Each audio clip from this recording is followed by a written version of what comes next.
যখনই পিঠা খেতে ইচ্ছা করে তখন কি করি এরকম করে ঝটপট করে পিঠা বানিয়ে খাই আর এটা খেতে দারুণ লাগে।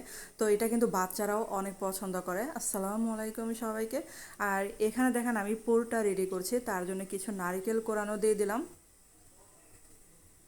আর এখানে আপনারা খেজুরের গুঁড়ো দিতে পারেন, আখের গুঁড়ো দিতে পারেন, কিন্তু আমার কাছে সব থেকে ভালো লাগে খেজুরের গুড় দিলে। আখের গুড়টা দিলে বাচ্চারা তেমন একটা পছন্দ নাও করতে পারে। তাই এই পিঠাটা আপনারা কিন্তু খেজুরের গুড় দিয়ে করবেন। আর এই যে দেখেন পুরটা কিন্তু রান্না হয়ে গেছে, আর এখন এটা নামিয়ে ফেলছি। তারপর হচ্ছে আমি যে পিঠা বানাবো তার জন্য এখানে 1 কাপ সুজি দিলাম। এখানে আমি প্রথমে কিন্তু 1.5 কাপ দিয়েছি, আমার কিন্তু পরে আবার কম পড়েছিল, আমি আরও হাফ কাপ গুলে নিয়েছিলাম। তারপর এখানে গুঁড়া দুধ দিলাম, লবণ দিলাম, একটু বেকিং পাউডার দিলাম 1 চা চামচের মতো। শুকনো উপকরণগুলো আগে ভালো করে মিশিয়ে নিচ্ছি। তারপর এখানে মানে হাফ কাপের মতো লিকুইড দুধ দিলাম, আর এই যে নর্মাল পানি দিলাম। আপনারা চাইলে পুরোটাই দুধ দিয়ে এটা বেটারটা তৈরি করতে পারেন। আর এই যে দেখেন বেটারটা কিন্তু তৈরি হয়ে গেছে। আর একটু পানি অ্যাড করব এখানে।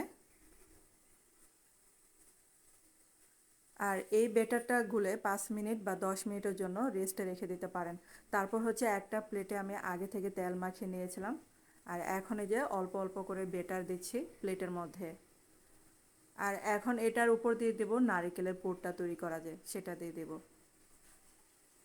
আর বন্ধুরা, আপনাদের কাছে ছোট্ট একটা রিকোয়েস্ট, যারা আমার চ্যানেল আজ প্রথম ভিডিও দেখছেন কিন্তু চ্যানেলটাকে সাবস্ক্রাইব করতে ভুলে গেছেন, প্লিজ তাদের কাছে অনুরোধ রইল চ্যানেলটাকে সাবস্ক্রাইব করে আমার পাশে থাকতে পারেন।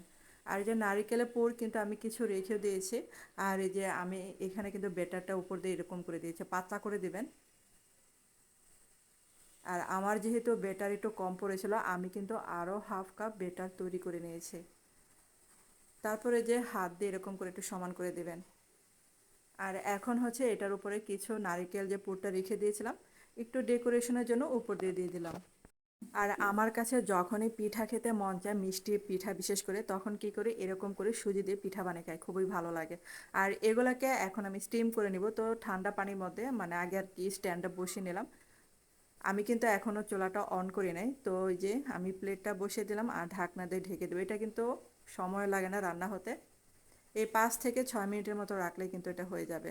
এই যে দেখেন একদম ক্লিয়ার আসছে। তো এটা কিন্তু ঠান্ডা করে তারপর হচ্ছে কেটে নিতে হবে। আর এটা আপনাদের পছন্দ মতো শেপে কেটে নিতে পারেন। আর এরকম একটা পিঠা বানিয়ে খেলে আপনাদের শীতকালের মানে ভাপা পিঠার কথা মনে পড়ে যাবে। আর বেশি করে নারিকেলের পুর দিয়ে এই পিঠাটা আপনারা বাসায় কিন্তু খুব সহজে বানিয়ে নিতে পারেন, খেতে কিন্তু দারুণ লাগে। তো এই রেসিপিটা আপনাদের কাছে কেমন লেগেছে অবশ্যই কিন্তু কমেন্ট করে জানাতে পারেন। ধন্যবাদ এতক্ষণ আমার ভিডিওটা দেখার জন্য।